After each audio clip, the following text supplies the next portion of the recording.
Madison's going to do great things as our new regional operations director. My name is Jake Coleman. I'm 44. Bob Patterson just handed 5 years of my work to his 23-year-old daughter who'd been here 3 months. This was bullshit. Conference room smelled like old coffee and disappointment. Everyone clapped. I clapped too. Had to. Madison smiled like she'd earned something. Fresh UT business diploma. 0 experience. Nothing. Bob stood there grinning. His daughter, his little princess. Everyone knew it. Nobody talked about it. Jake's been invaluable getting Madison up to speed, Bob said. Like that made it better. Like 5 years of perfect reviews and working weekends was just training for his kid. I nodded, happy to help. Meeting ended. People shook Madison's hand. I gathered my stuff. Moved slow. My head was clear now. Like when you wake up at 3 a.m. and suddenly know exactly what's been bugging you for months. Bob caught my arm. Jake, stick around. We stood alone. He loosened his tie. Tried to look sorry. Bob was 52, fat gut, thinning hair combed over to hide the bald spots. Got his job when his father-in-law retired. Same damn thing he just pulled with Madison. I know this might surprise you, he said, but Madison brings fresh perspectives. Sure, you understand, right? Nothing personal. I looked at him. I understand perfectly. He relaxed. Good. You're valuable, Jake. Valuable. Not valuable enough for the promotion.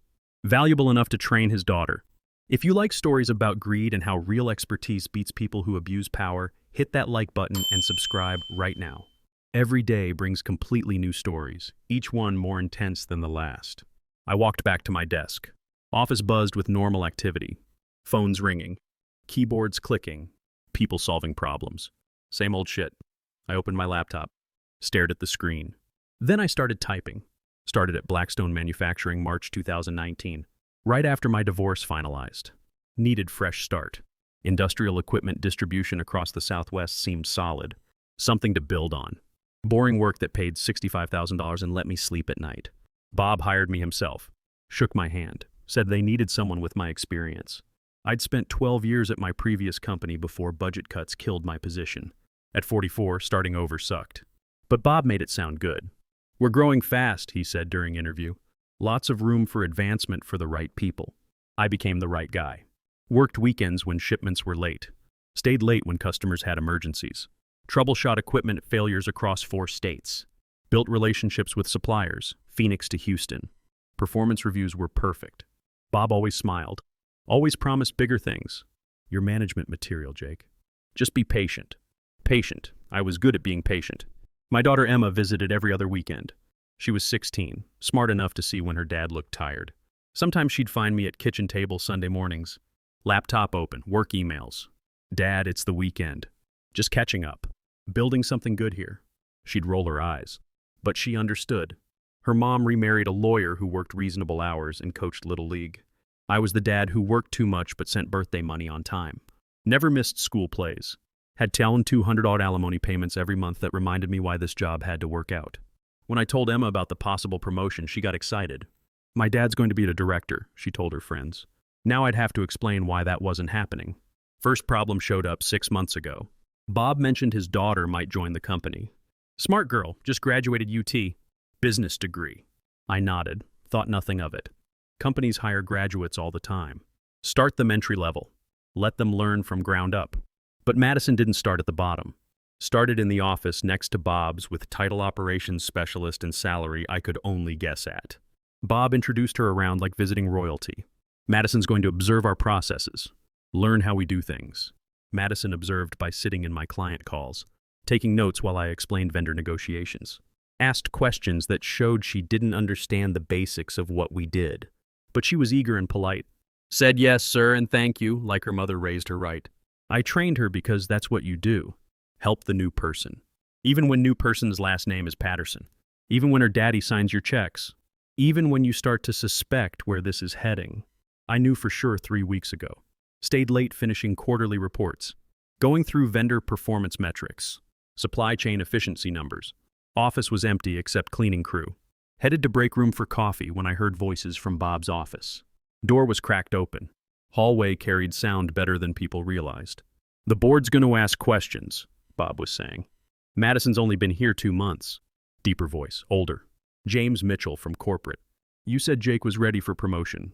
Jake's solid, but Madison's family and she's got the degree. Board likes degrees. What about Jake's experience? Bob laughed. Not mean. Not kind either. Jake's a good worker. Reliable, but he's not executive material. He'll keep doing what he's doing. Make good money. Everything works out. I stood in that hallway 30 seconds, listening to them plan my future. Madison would get old Henderson's position, the same position I'd been training for since 2019. I'd train her, support her, pretend to be grateful.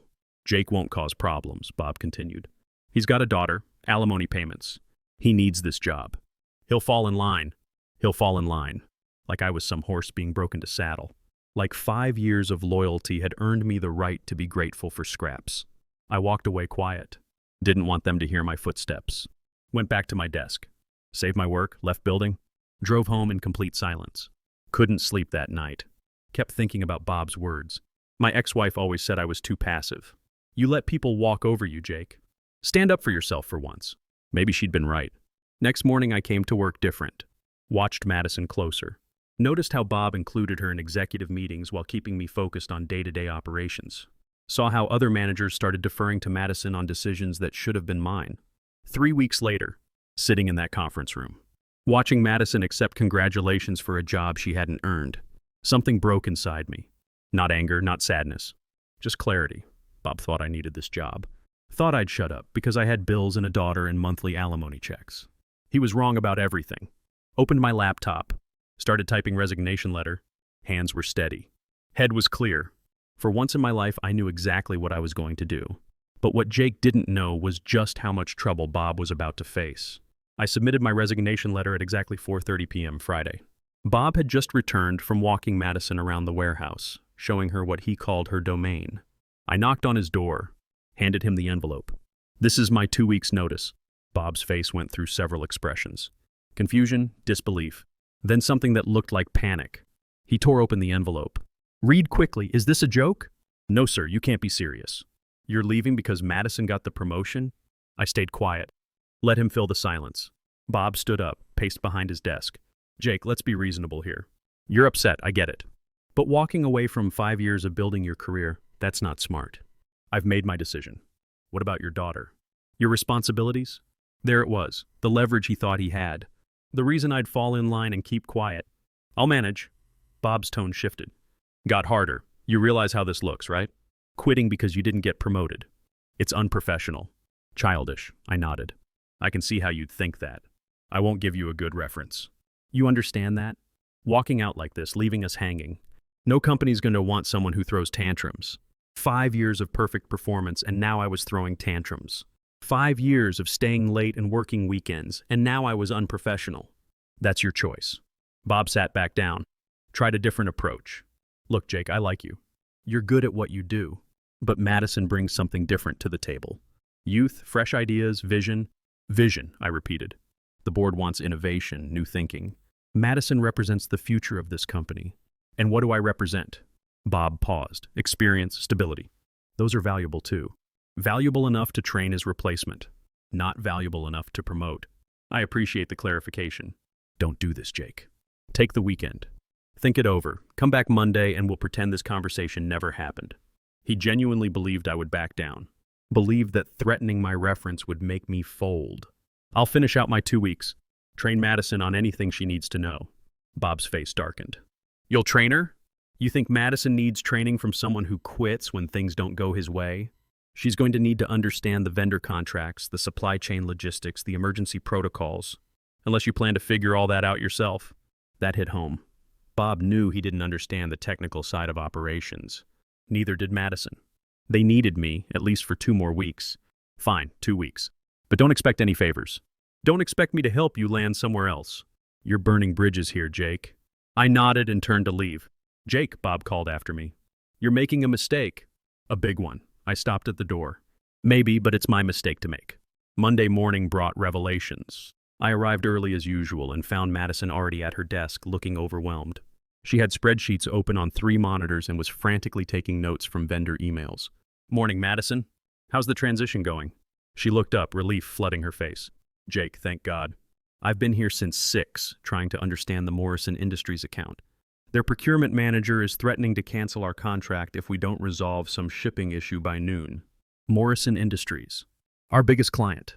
They ordered heavy machinery components worth $2.3 million annually. I'd been managing their account personally for 4 years, building the relationship through reliable service and understanding their just-in-time delivery requirements. What's the issue? Something about delayed titanium brackets from our supplier in Tucson, but I can't figure out which supplier and their emails are confusing. I looked at Madison's screen. She had Morrison's email open, but she was also looking at supplier contracts that had nothing to do with titanium brackets. She was drowning. Madison, did your dad brief you on the Morrison account? He said you'd handle the transition, but then he mentioned your situation, and I thought maybe I should figure it out myself. Show initiative. My situation. That's what they were calling it now. I spent the next 3 hours walking Madison through the Morrison relationship. Explained how their just-in-time delivery requirements worked, why they needed components delivered within 4-hour windows, how their production line would shut down if we missed deadlines. Showed her the backup supplier network I'd built over 4 years. Helped her understand why a simple shipping delay could cascade into a contract cancellation. This is incredibly complex, Madison said as we finished resolving the crisis. How do you keep track of all these moving parts? Experience and good documentation. Could you show me your documentation system? That's when I realized something. Bob hadn't just promoted Madison without preparation. He'd promoted her without understanding what the job actually required. Madison wasn't incompetent, but she was completely unprepared for the scope of regional operations. I spent my lunch break making phone calls, reached out to contacts I'd built over the years. Word travels fast in industrial logistics, and people were already hearing about changes at Blackstone. Some were concerned about continuity, others were curious about new opportunities. Jake, said Jennifer Morrison, the procurement manager who'd threatened to cancel that morning. I heard rumors about management changes. Please tell me you're still handling our account. For the next 2 weeks. After that, Madison Patterson will be your primary contact. Silence on the line. Patterson, as in Bob Patterson's daughter? That's right, Jesus, Jake. That girl called me this morning asking questions that made no sense. I thought she was new to the team, not replacing you. She's eager to learn. I don't have time to train Blackstone's management. We've got production schedules to meet. If your company can't provide competent service, we'll find someone who can. That conversation repeated itself 4 times with 4 different major clients. Copperfield Manufacturing, Border States Equipment, all saying the same thing. By the end of the day, I had a clearer picture of what would happen after I left. Madison would struggle. Clients would get frustrated. Bob would panic and try to micromanage operations he didn't understand. The whole regional division would start bleeding clients within 6 months. But that wasn't my problem anymore. Tuesday morning, Bob called me into his office. He looked tired, stressed. Jake, I've been thinking about our conversation Friday. Maybe we were hasty. Maybe there's room for both you and Madison in management. Meaning, you could be associate director. Madison's second in command. You'd handle the technical side, she'd focus on strategic planning. Associate director. A made-up title that meant doing the same job for the same pay while pretending Madison was my boss. That's generous, but I'll stick with my original decision. Bob's face hardened.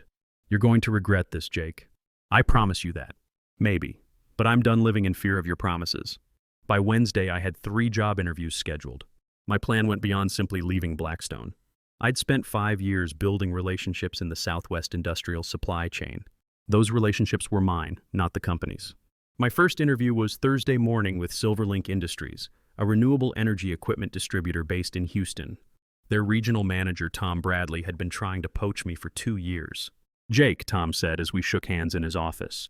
I heard through the grapevine that you might be available. Word travels fast. It does when good people become available, especially people with your client relationships.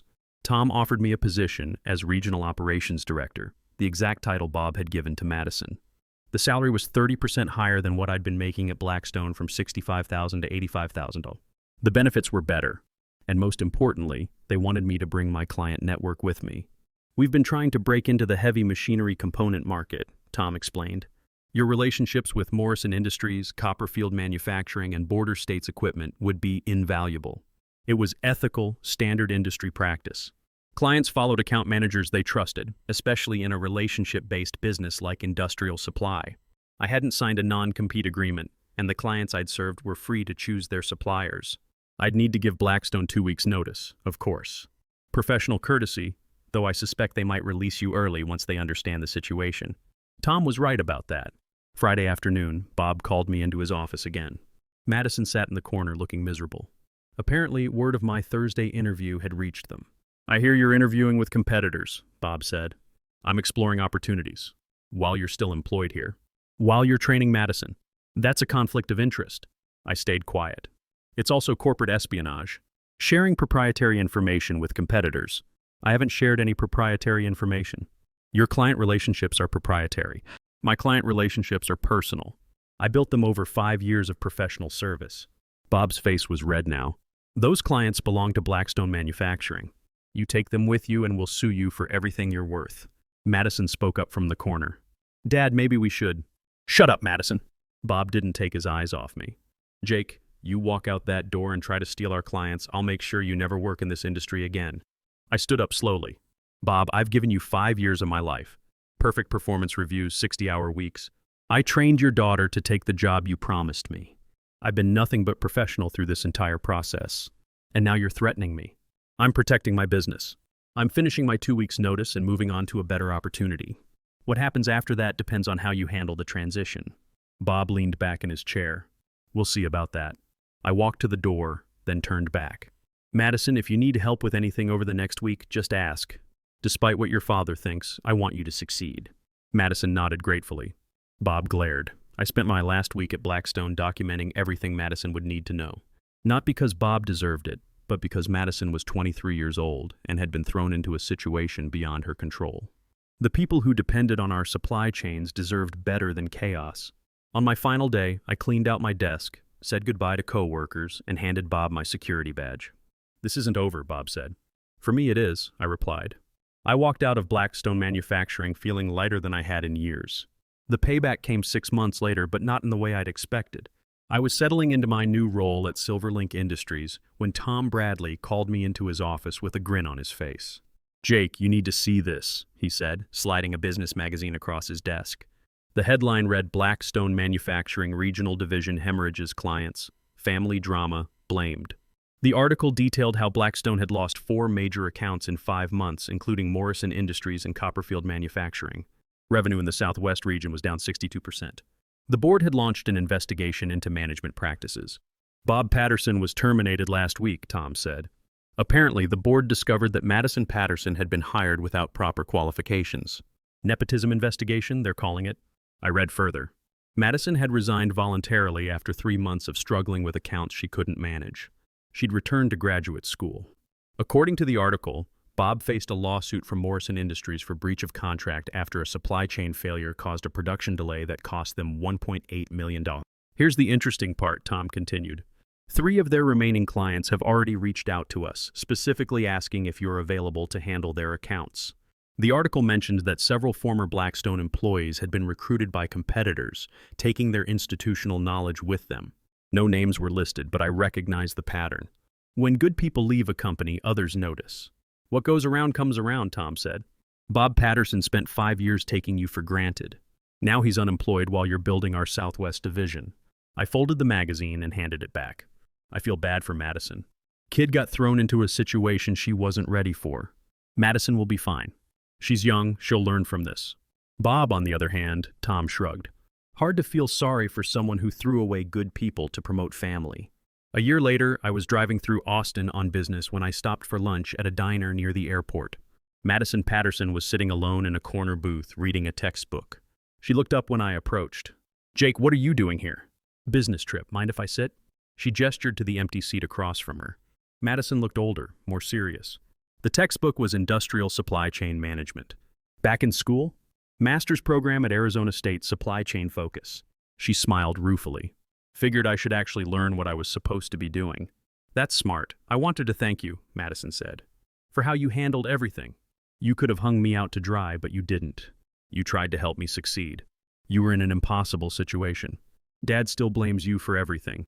Says you sabotaged the company. I sipped my coffee. What do you think? Madison closed her textbook. I think I was 23 years old with a business degree and no real-world experience. I think Dad gave me a job I wasn't qualified for because I was family. And I think you spent 5 years earning a promotion that should have been yours. We sat in comfortable silence for a moment. I'm sorry about how everything went down, Madison said. You deserved better. We both did. But sometimes things work out the way they're supposed to. Madison nodded. I heard you're doing well at Silverlink. I am, and you'll do well too once you're ready. I paid for both our lunches and shook Madison's hand before leaving. She was a good kid who'd been used as a pawn in her father's game. 6 months later, Bob Patterson filed for bankruptcy after losing his wrongful termination lawsuit against Blackstone's board of directors. Madison graduated with honors and landed an entry-level position at a logistics company in Phoenix, where she spent 2 years learning the business from the ground up before earning her first promotion. The daughter had learned what the father never understood. That respect and advancement must be earned, not inherited. Sometimes the best revenge is simply walking away and building something better. If you enjoyed this story, hit that like button and let me know what you think in the comments. And if you haven't subscribed to the channel yet, subscribe and ring that notification bell to get alerts about new stories like this one. Thanks for watching. See you in the next video.